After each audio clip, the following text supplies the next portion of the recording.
그 다음에 망여산폭포라는 또 유명한 시가 있죠. 이것은 바로 세 번째 구절에 있는 비류직하 삼천척이라는 맹렬한 이 식구 때문에 유명합니다. 자, 처음부터 보면요. 일조 향로 생자연. 향로는 향로봉을 얘기합니다.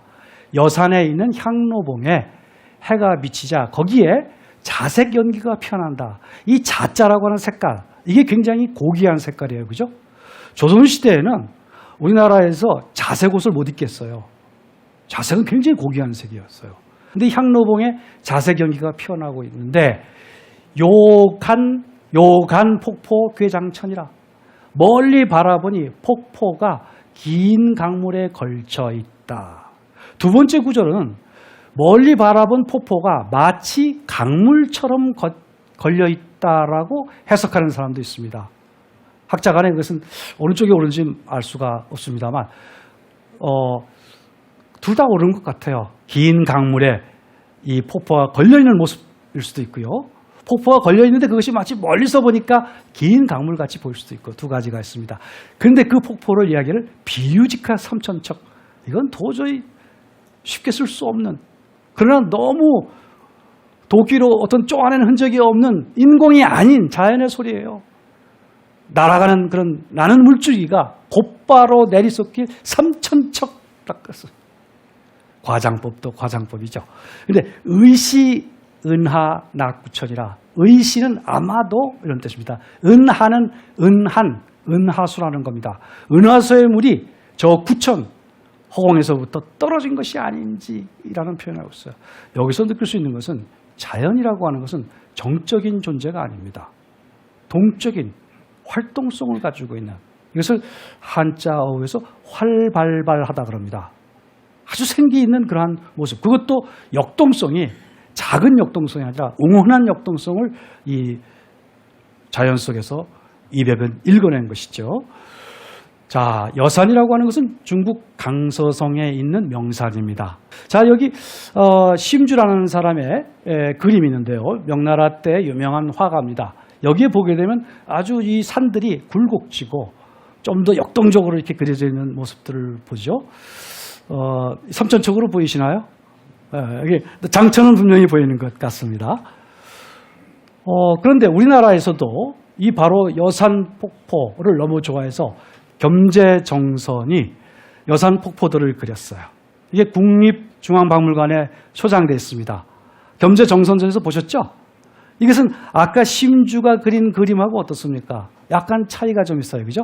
상당히 정돈되어 있는 개결한 느낌의 그런 그림이라고 보이는데, 여기 보면 오른쪽에 두 구의 시를 적어놨습니다. 이런 것을 제화시라 그래요. 제화시. 시의 두 구를 적어서 장송은 울창하여 천명의 병사가 열을 선 듯하고 성난 물줄기 급히 쏟아지니 만마디의 말이 소리를 치는 듯하다, 이렇게 해놨습니다. 아마 이게 정적인 그림을 상쇄하듯이 저기에서 떨어지는 물소리를 만마디의 말이 울부짖는 것으로서 시로서 보완하는 것이 아닌가, 저는 그렇게 생각을 해봅니다만 여러분들은 어떻게 감상하실지 모르겠습니다. 자, 그 다음에 이백이 열렬하게 이야기하고 노래하는 것이 취향입니다. 취향이라는 것은 술에 취해서 약간 그 몽환적인 분위기를 갖는 것을 취향이라 그래요. 술의 고향이다, 이렇게 얘기를 한 거죠. 취향을 노래한 시들이 이백은 아주 압도적으로 많습니다. 그 가운데서 몇 수를 보려고 하는데요. 자, 제가 제일 좋아하는 것은 춘일 취기언지라는 시입니다. 조금 긴 시인데요. 취향에 들었다가 깨어난 후에 아주 이 세속을 초월한 듯한 그러한 심경을 토로한 겁니다. 제목을 다시 해석하면 봄날 취했다가 일어나서 뜻을 자기 마음속에 있는 속내를 말하다, 이런 뜻입니다. 보면요, 처세약대명, 처음부터 200의 시는 1000마디가 다른 사람들이 표현할 수 없는 아주 거대 담론과 같으면서도 아주 시적으로 그걸 표현하고 있어요. 우리 인간 세상에 처하기는 마치 큰 꿈과 같다 그랬어요. 장자의 호전목 얘기가 있지 않습니까? 그죠? 마치 우리가 지금 제가 여기서 강의를 하고 여러분들이 여기서 듣고 하는 이런 것들이 꿈인지도 몰라요. 우린 다 다른 곳에 어디서 지금 자고 있을지도 몰라요. 바로 그러한 것들, 처세는 약 대몽이라. 그런데 호위노기생고, 이때 호자가 어찌란 뜻이죠. 어찌하여 너의 생명을 고달프게 수고롭게 하냐 이겁니다. 꿈속에 있으면서 뭘 안달을 하고 명예를 얻으려고 하고 부귀를 얻으려고 애를 쓰냐 이겁니다. 그래서 그렇게 생각을 하니까 소위 종일치라. 그래서란 뜻입니다. 소위는 종일토록 취해가지고 이 세상의 모든 세속적인 것을 버리고 취해서 퇴연와 전형이라. 앞 기둥인데요. 그러니까 결국은 집 앞에 누워서 말이죠. 이 교자가 각성하다라는 뜻도 있고 깰 교자가 있습니다. 여기서 레자는 전미사라고 보면 돼요. 깨어나서 정전, 뜰 앞을 흘끗 보니, 반이란 말은 흘끗 본다는 뜻입니다. 그랬더니 일조화관령이라, 한 마리 새가 꽃 속에서 울고 있더라 이겁니다. 자, 지금 너 새는 아냐? 새 말을 거는 거죠. 참은 차하시. 이것이 지금 어느 때냐? 즉 내가 일어나니까 술에서 깨고 나니까 지금이 낮인지 밤인지 모를 때 있지 않습니까? 그죠? 어려서 가끔 학교에서 돌아와서 잠을 자고 나면 이게 밤인지 그 다음날 학교 가야 되는 시간인지 우리가 헷갈릴 때가 있잖아요. 그죠? 그런 기분이에요. 이 기분이. 그런데 춘풍의 유행이라. 이 봄바람에 마치 저 꾀꼬리가 뭔가 얘기하는 것 같아. 아 지금은 몇 시야? 얘기하는 것 같이 자기하고 친근하게 얘기하는 것 같다 이겁니다. 그런데 감지욕 탄식이라. 이것에 느껴가지고 탄식을 했다. 왜 탄식을 했을까요? 시간의 단속성, 우리 인간의 무상함 이런 것들을 다 한꺼번에 생각을 하는 거죠. 아마 여기서 어떤 설명을 하고 있지 않지만 뭔가 나른하고 몽롱한 상태에서 인생이란 참으로 덧없는 것이다라고 깨달았겠죠. 감지욕 탄식이라. 그래서 너무나 슬프길래 대주 환자경이라. 술을 대해서 술병을 대해서 다시 스스로 따라 마셨다. 둘이 마시는 것도 아니고 혼자 마셨다. 그러면서 이 슬픈 감정을 잊기 위해서 호가라는 말은 큰 소리로 노래 부르는 것입니다. 호가 대명월이라. 한밤에 달이 뜰 때까지 기다리기 위해서 말이죠. 크게 노래했는데 노래를 다 부르고 났더니 곡진이망정이라. 노래가 다 끝나자 내 감정을 잊었다는 거예요. 내가 왜 노래 불렀던가? 내가 왜 술을 먹었지? 그 상태도 잊어버렸다는 거예요. 요 망정이라는 게 참 중요합니다. 어떤 구질구질한 생각들 혹은 자기가 가지고 있는 어두운 생각들 이런 것조차도 다 잊어버리고 또 세속의 정도 잊어버리고 그래서 어떤 사람은 이것이 망정이 주제어다라고 하는 사람도 있어요. 저는 주제어라고 얘기하기보다는 역시 저는 호가가 멋진 것 같아요. 큰 소리로 노래 부르는 거. 큰 소리로 노래 부르게 되면 어떤 마음속에 있는 허탈감 이런 것을 잊어버릴 때가 있지 않습니까? 그죠? 자, 바로 이 시는 말씀드린 것처럼 장자의 호전몽과 연결되는 시로서 명예, 부만을 추구하면서 살아가는 인생에 대해서 이것은 어리석은 일이라고 인생은 한바탕 꿈에 불과하고 그래서 술을 마시고 꿈처럼 아름다운 세상을 만나고 싶다고 하는 그런 이야기를 했다고 생각이 됩니다. 자, 이것은 고려대학교 화산문고에 있는 가빈자본의 분류보주 이태백 시입니다. 아주 중요한 이 활자본인데요. 가빈자는 세종이 만든 활자입니다. 세종 때 만들었는데요. 분류보주 이태백이라는 것은 이태백의 시를 주제별로 이렇게 분류해 놓은 데다가 주석을 단 책이에요. 근데 중국 책을 우리나라에서 간행을 했어요.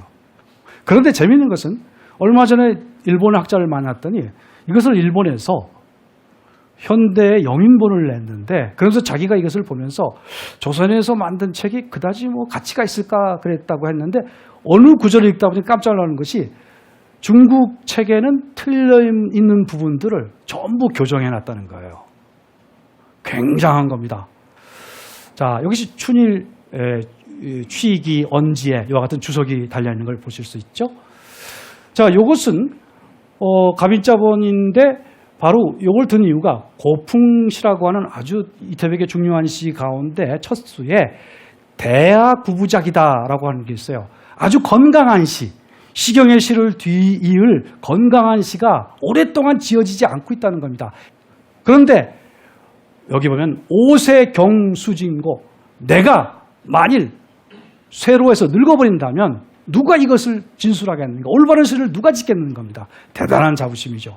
이것이 이태백이 건강한 시를 추구한 시인으로서의 자각을 담은 매우 중요한 시로서 문학사에서 언급이 되는 그런 시입니다. 이백은 자기가 가진 여러 가지 구속, 이것을 벗어나기 위해서 자연, 술, 그 다음에 여인, 그리고 신선을 사랑했습니다. 정열의 시인이에요. 인생은 한바탕 꿈에 불과하고, 그래서 술을 마시고 꿈처럼 아름다운 세상을 만나고 싶다고 이백이 가지고 있는 영원한 자유인 방랑자의 심상을 얘기하고 있는 거예요. 영원한 자유인, 영원한 여행객, 찰나의 의미를 반추한 시인으로서 우리는 주목해야 되지 않을까. 이백은 굉장히 건강한 여인들, 그리고 아름다운 여인들을 열렬하게 노래했습니다. 두 개의 시만을 제가 예를 들었습니다. 첫 번째 시는 궁중행락사라는 겁니다. 궁중에서 일어나고 있는 여러 가지 놀이들과 오락, 이런 것들에 대해서 노래를 한 연작시 8수입니다. 그래서 한나라 시대를 얘기하는 듯 하면서 바로 당나라 자기 시대 현종 황제 후궁이었던 양귀비의 아름다움을 칭송한 시입니다. 자, 여기 보면 유색, 황금, 눈. 눈이라는 글자가 좀 어렵죠? 눈이라는 것은 부드럽고 아주 곱다는 뜻입니다. 버드나무의 그 버들빛도 황금빛으로 부드럽고, 이화는 백설향이라 백꽃은 백설같이 향기롭다. 그런데 옥으로 만든 것 같은 그런 화려한 누대에는 비치새가, 소비치라고 그랬어요. 비치새가 깃들였다는 뜻입니다. 비치가 뒤에 있는 것이 주어가 되고 소가 동사가 됩니다. 그 다음에 주저는 쇠원앙이라고 그랬어요. 구슬로 만든, 옥구슬로 만든 것 같은 그런 화려한 전각 속에는 원앙새가 거기에 갇혀있다. 이런 것은 대라고 그러죠. 이 대입니다. 짝을 이룬 부분들인데 아주 화려한 시어들을 사용을 했어요. 그리고 그 다음에는 여러 행락을 얘기하고 있는데요. 선기수조련하고, 기라고 하는 것은 궁중에 있는 미희들, 이 미희를 뽑아 선발해서, 조련의 조자는 조각할 조자인데 어떤 데는 아침 조자로 되어 있기도 해요. 아침 조자는 조종해 이런 뜻인데, 천자가 타는 수레를 얘기합니다. 천자가 타는 수레를 따르게 하고, 그 다음에 징가, 출, 동방이라, 징가는 노래를 징발하는 뜻인데 노래를 부르도록 명령해서 동방에서 나오게 했다. 동방은 여성들이 거처하는 방입니다. 그 방에서 노래를 부르도록 가희를 뽑아서 나오겠다. 그렇게 해서 수많은 미희들에 둘러싸여 있는데, 궁중에서 수제일고, 궁중에서 가장 아름다운 사람이 누구냐? 그 수많은 미희들이 있지만 비연제소양이라, 소양궁에 있는 비연이라고 하는 여이다. 비연은 한나라 때 원래 후궁입니다. 조비연이라고, 굉장히 허리가 가늘었다고 그러죠. 그런 그 비연인데, 그것을 빗대어서 사실은 양귀비를 얘기하고 있는 겁니다. 자, 이에 비해서 이백은 다음과 같이 장간행이라고 하는 행상의 젊은 아내가 남편을 그리워하는 마음을 노래했습니다. 이백이 지금까지 본 시와는 다르게 조금 독특하게 악부가행체입니다. 노래체라고 보시면 돼요. 이백이 사실 잘 지은 것은 두보하고 다른 점은, 두보는 아주 균제되어 있는 율시 같은 것을 잘 지었어요. 그리고 대꾸를 잘 지었고.